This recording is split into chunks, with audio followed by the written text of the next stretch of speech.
walang takas. Kahit nagtago rito sa Pilipinas, ang Amerikanong pugante na miyembro umano ng isang gang at kasabwat ng big-time na drug cartel. Nakatutok si John Consulta. Exclusive! Don't move. Pagdikit ng sasakyan ng mga ahente sa kanilang high priority target, kumilos na ang arresting team ng Bureau of Immigration Fugitive Search Unit. You have your passport with you? No, I don't. Okay, just cooperate, okay? We're agents of Bureau of Immigration Fugitive Search Unit.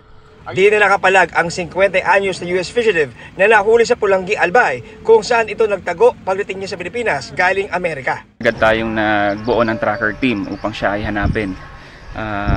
Napansin natin na medyo mailap itong subject kasi nung unang surveillance natin ay nakuha niya pang lumipat ng bahay.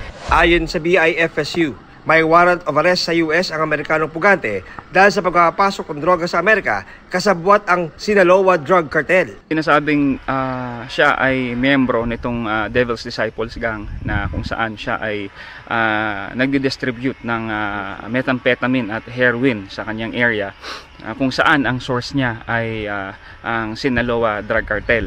Bukod sa pag-smuggle ng droga, kolektor umano ng gang ang inarestong US national na gumagamit ng karahasan sa mga di nakakapagbayad sa kanilang criminal group.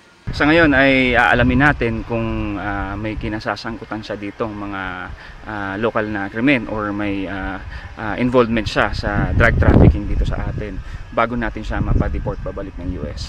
Sinusubukan pa namin kunin ang panig ng dayuhang pugante. Nagsasagawa na ng backtracking operations ang BI Fugitive Search Unit sa mga lugar na pinuntahan ng dayuhang Amerikano dito sa Pilipinas para malaman kung may kasabot itong Pilipino sa kanyang pagkatago.